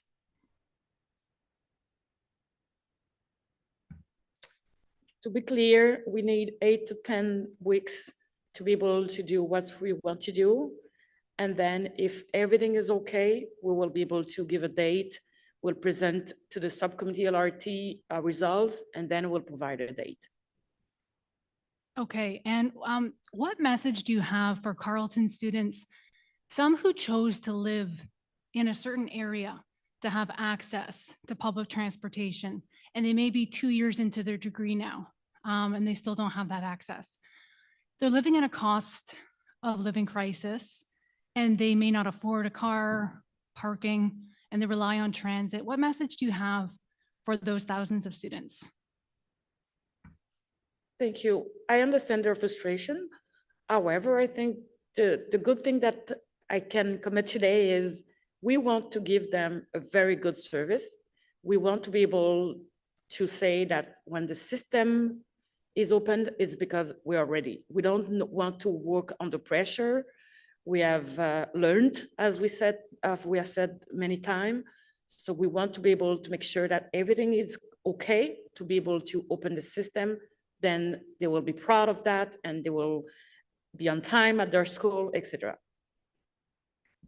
Thank you. On veut s'assurer que le système soit prêt avant qu'on... We want to be sure that the system is ready before we launch, because otherwise the quality won't be there, unfortunately. And the students might be late at school. So we want to be sure that the system is reliable. And when we're ready, we will launch the system. And I've said it in my introduction too. People need to trust us. And the best way to have their confidence, their trust, is to make sure that they know we'll open the system when it's ready. Le droit? I'll ask my question in French. You don't want to give a precise date for line 2, but do you have a deadline on the other hand? Thank you for the question. No, we don't want to create pressure. Of course, in our mind, we know it would be a lot better for our clients to have the train, but we're committed in ensuring that the service will be reliable, and we'll do everything possible. And we're close to that, but we still have a few things to do. And as long as it's not done, we won't launch the system because we may have problems. We don't want that. You can't say before the end of the year, beginning 2025. We're in the 8 to 10 weeks, as we've said. So it would be this year, but that's only if everything goes well. And then we'll come back to the LRT subcommittee to present our next steps, and we'll propose an opening date to the clients. So, of course, for us, it's clear in our mind that it will be this year. But if there's a new issue that we didn't have on our radar screen, well, we don't know. So that's why we don't want to give a specific date, because we don't want to live with that pressure. We just want to make sure that we do everything that has to be done before. We'll go to Blair Crawford at the Ottawa Citizen. Hello, if I understood correctly, Ricardo Rail is going to be the sort of the independent oversight of the testing process. I know in Justice Horgan's report, he was critical of the role of the third-party observer during the opening of the Confederation line. And I wonder if you can explain how that process has been changed for Trillium Line. Generally, I think the public inquiry pointed to a lack of an independent oversight of that process, or a lack of a third party sitting at the table who could objectively provide an opinion on whether the results are achieved or not. And so in this instance, we've asked them to do that, to provide that function, so that the teams, the operational teams, the maintenance teams will meet to review the numbers, and that there'll be another person sitting at the table to confirm that, nothing, that they're following the rules of engagement, that they're following the contract. So the objective there is really to provide assurance to everyone that, there's a third party there who's assessing independently of staff that the contract's being met. Okay, and bouncing a little ahead to when the system does open, you have a plan in place? Will there be like free service for a week or something similar to what was done during Confederation Line? Can you talk about that? Thank you for the question. We are working on scenarios, and we'll be able to share with councillors prior to open the service to our customers. Okay, all right, thanks. Thank you. On va maintenant à Patrick Foucault, à Radio-Canada. Patrick Foucault, Radio-Canada.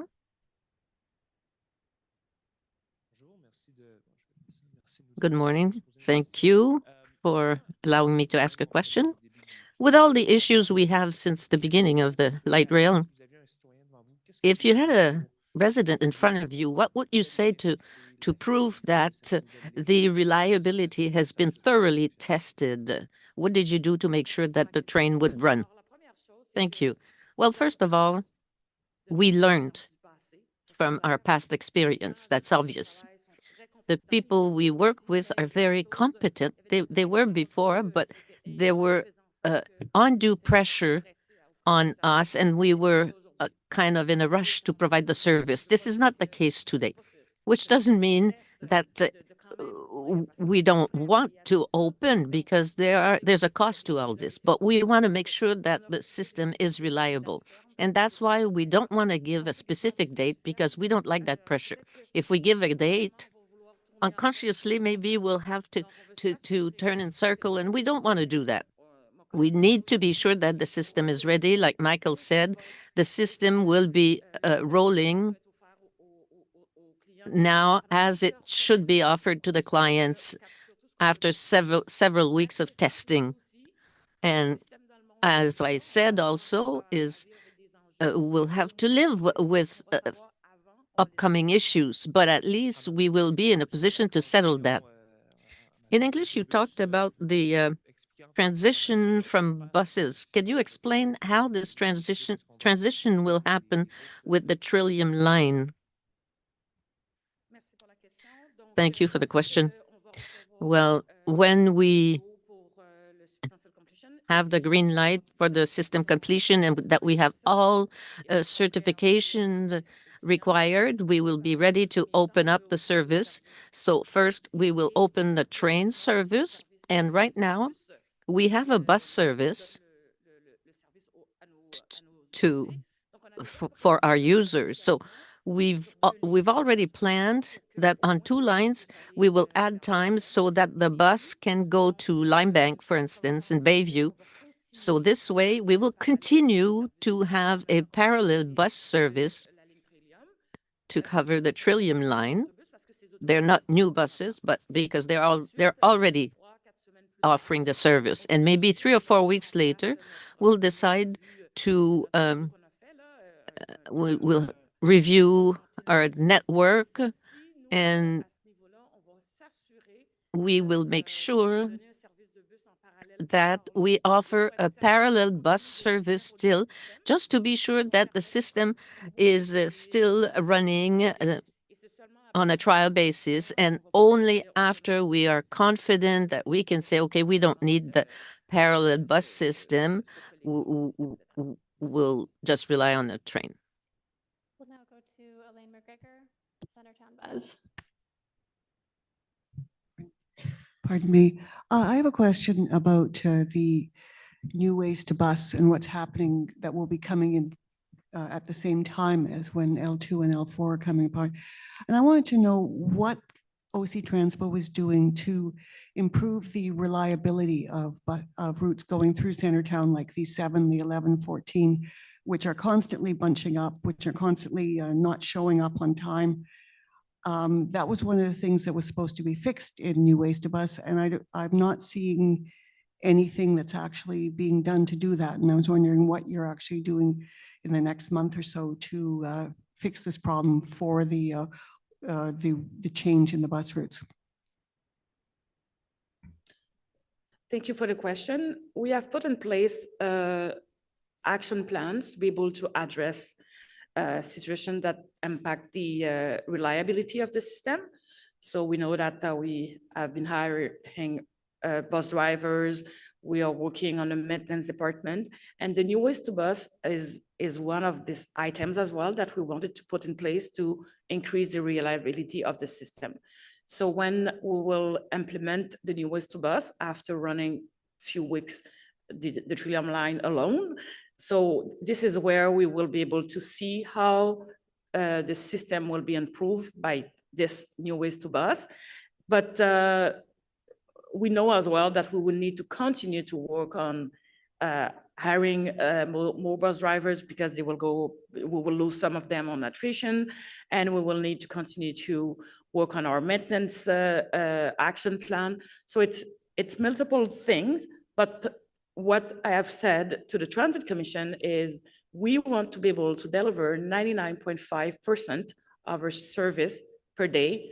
So this is where we will say, yes, we have achieved our goal, but I can say today that we were at 96 and now we are at 98.5, 98.6, which is excellent, but we need 99.5.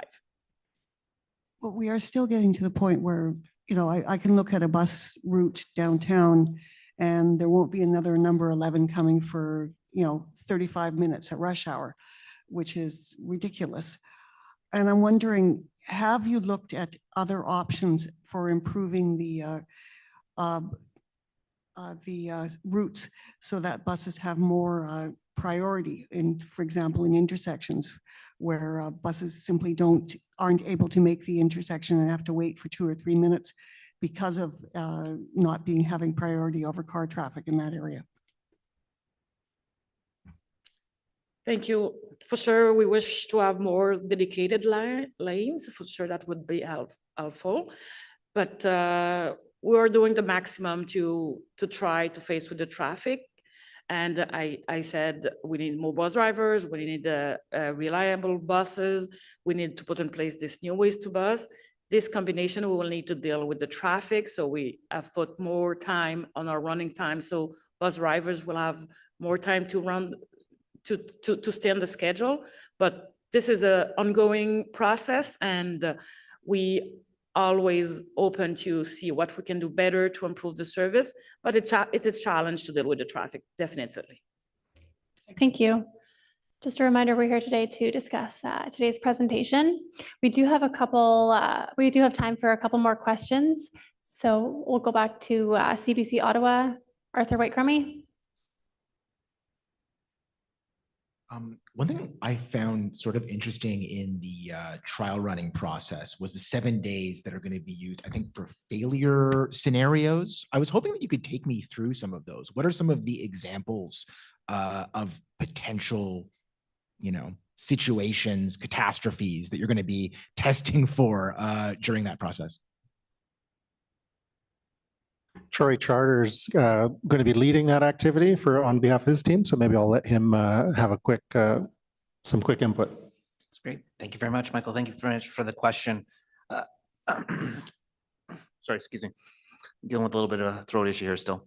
No, with regards to the failure management scenarios, is we want to mimic some of the things that might actually occur from time to time. We talked earlier about, what happens if the switch fails, or what happens if we have a train immobilized. And then we have to activate our R2 for this line.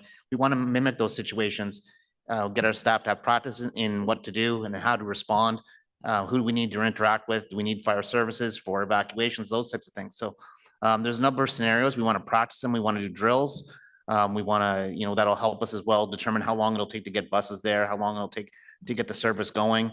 But then, we'll also be using the opportunity to mimic situations where there's like a medical on a train. A medical on a train at a station, a medical on a train in between stations. What will we do? How would we respond? Testing out all those various locations. There's access points along the line for emergency responders. They've already gone out and done all those reviews. We've done a few of those significant exercises with them. So those are all examples of the types of things that we want to do. And it's just, what can happen. We want to try to practice all those situations as much as we can in advance of going into revenue service.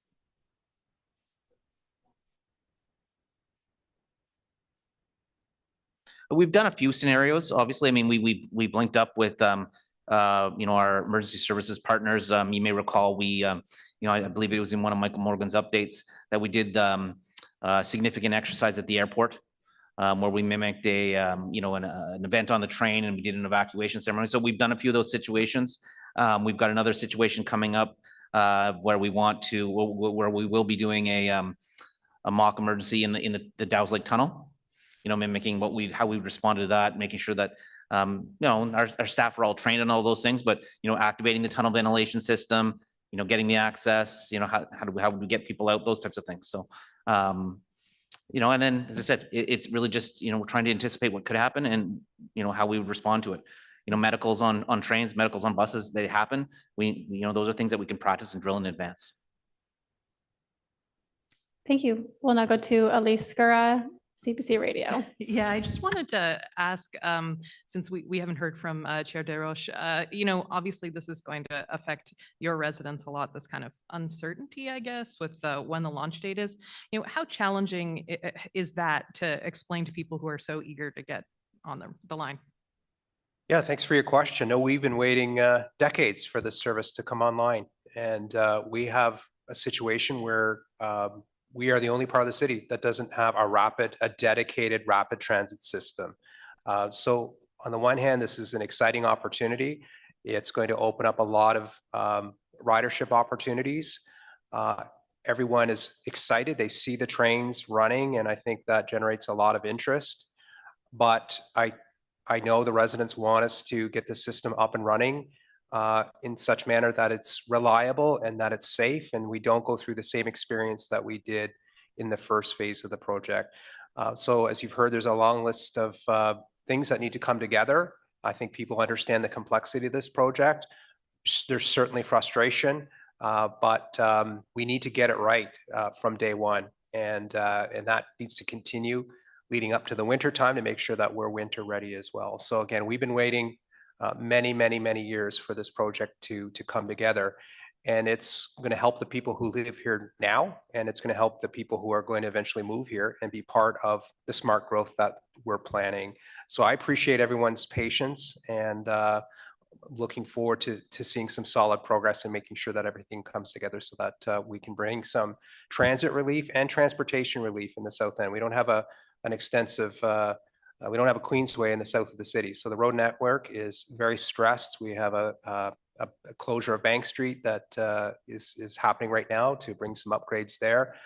So it can't happen soon enough, but we have to get it right from day one. And I think we're on the road to doing that. Thank you. Oui, oui, non, ça fait plus que 10 ans qu'on attend No, pour ce système. we've been waiting for this for more than 10 years. We're the only part of the city that has no reserve transit. I mean, all the buses are on the roads now, and there's a lot of late people being late. We need a system, but a system that needs to be reliable from day one, from the launch. So as I said, residents are frustrated, I know, but they understand that the system is quite complex and that we don't want to have the same problems we had the first time. Thank you.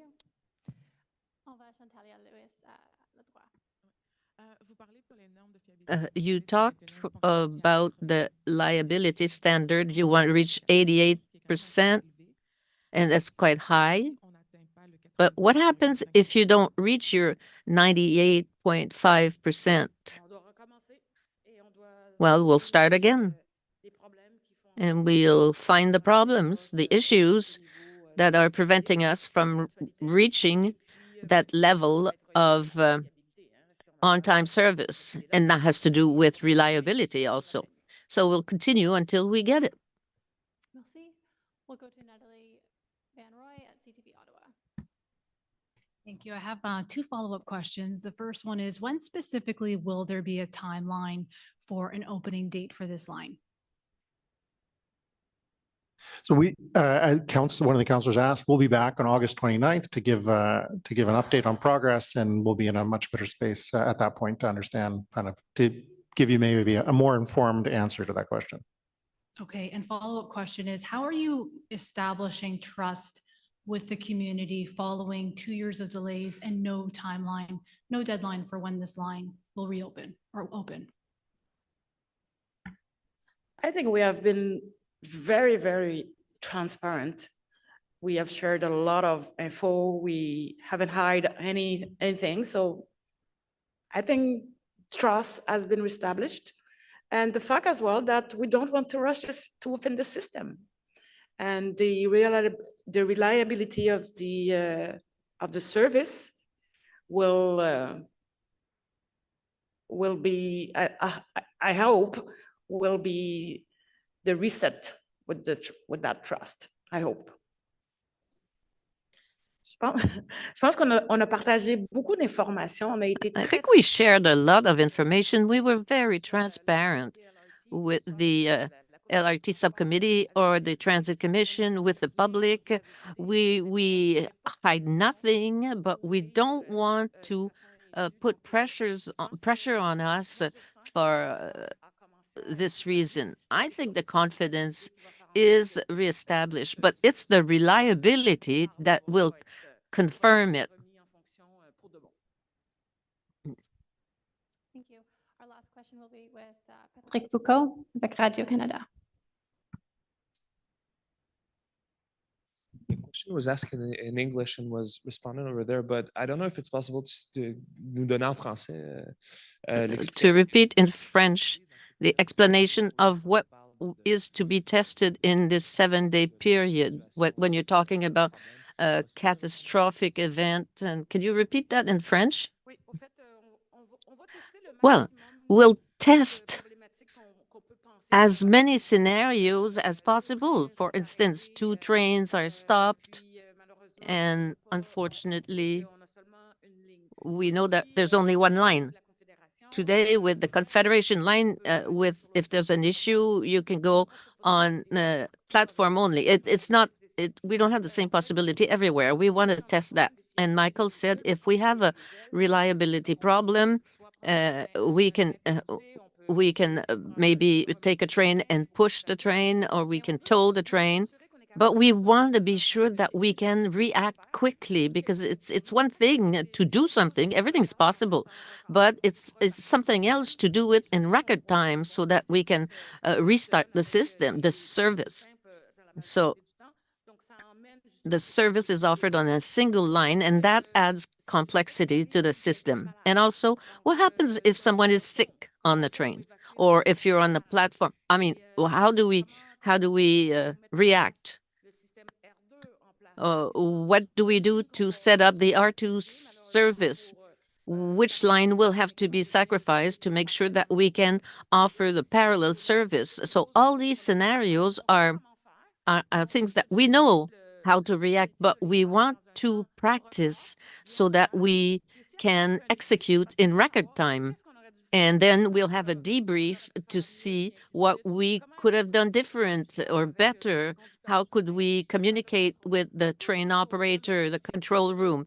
All these things are important because we're aware that despite all the efforts that we've spent so far, we know that there will be issues, and we try to plan for them.